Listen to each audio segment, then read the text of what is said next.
আচ্ছা, আজকে আমরা খালাদের বাসায় বেড়াইতে আসছি। মানে এটা আমাদের খালার বাড়ি প্লাস আমাদের নানার বাড়ি প্লাস আমাদের মামার বাড়ি। মানে খালা মানে নানার বাড়ির বংশের যত লোকজন আছে সব এই এলাকায় আছে। আর এই যে নদীটা দেখতেছেন, একটু দেখাও। মানে নদী না, এটা বিল কম না পুকুর কম বুঝতেছি না, ছোটোখাটো আর কি, নদী টদী না। তো এই পুকুরে অনেক গোসল করা হয়েছে। মানে খালাদের বাড়িতে আসলে বা নানার বাড়িতে আসলে বেড়াইতে আসলে আমরা এই নদীতে এত পরিমাণ গোসল করছি এই পুকুরে, আপনাদেরকে বইলে বোঝাইতে পারবো না। আর এই পুকুরের পানি এখনও মানুষ খায়। ঢাকা শহরে যত নদী নালা আছে পুকুর আছে দেখুন সব নষ্ট হয়ে গেছে, একদম নোংরা হয়ে গেছে। পানি তো খাওয়া তো দূরে থাকে, পানিতে হাতি দিতে মন চায় না। আর এই পুকুরটা বুঝছেন, এখন পর্যন্ত গ্রামের মানুষ এই পুকুরের পানি খায়, এতটা পরিষ্কার পরিচ্ছন্ন। পরিষ্কার না, তুমি দেখছো না? মানে পানি পরিষ্কার, এখন কলের পানি চাইতে পরিষ্কার। হ্যাঁ, কলের পানি চাইতে পুকুরের পানি পরিষ্কার। এবং এই পানি এখনো মানুষে খায়, এখনো মানুষের দৈনন্দিন জীবনে এই পানিগুলো ব্যবহার করে। আর এই পুকুরে কিন্তু আমরা প্রচুর গোসল করছি। আমরা আসলেই আমরা এই পুকুরে গোসল করতাম।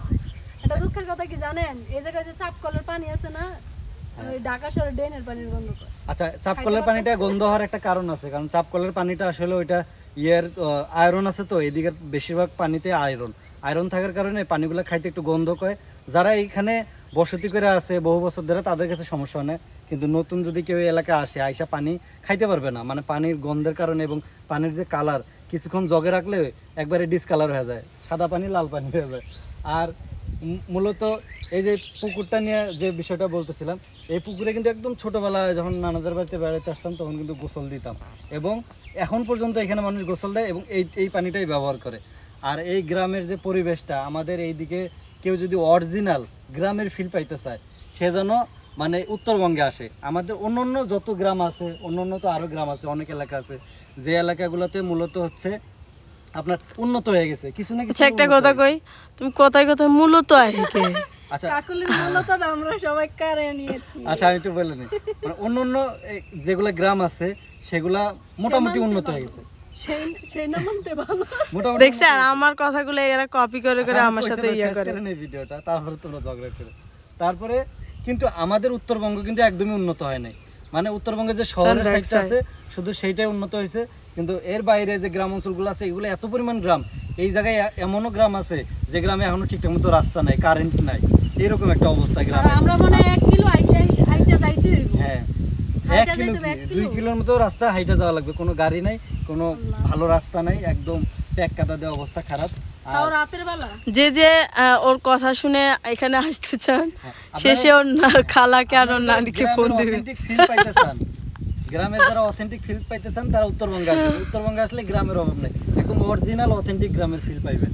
এবং রাত্র হইলে আসে কোনে শুইব, হোটেল মোটেল আছে না, কত আত্মীয় স্বজন আছে না। খালাগোজে বাড়ি বুঝছেন, পুরা মনে করেন ডালা বিছনা করলে 500 মানুষ ঘুমাইতে পারবো যে বাড়ি ঘর।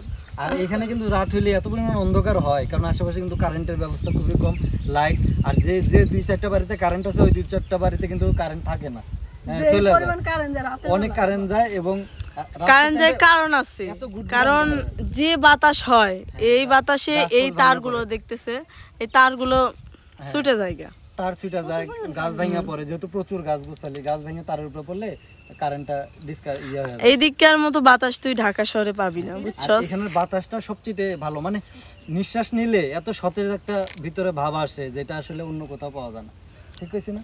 এবং আপনারা রাতে এত পরিমাণ অন্ধকার, টর্চ লাইট ছাড়া রাস্তাঘাট হাঁটা যায় না। আমি তো ভাবতেছি এন্দাই তো টর্চ লাইট লয়ে যাইতে হইব। হ্যাঁ, দিনের বেলায় অন্ধকার একটা ভাব থাকে। আর যারা আমরা ওই বাঁধঝড় দিয়ে যাব, ওই যে বাঁধঝড় এখান দিয়ে যাব, যারা শহর থেকে গ্রামে আসছে তারা মূলত এখানে যদি রাত্রেবেলা বের হয় ও ভয়ে মনে হয় রাস্তায় বের হতে পারবো না, এত পরিমাণ ভয় পাবো, ঠিক আছে?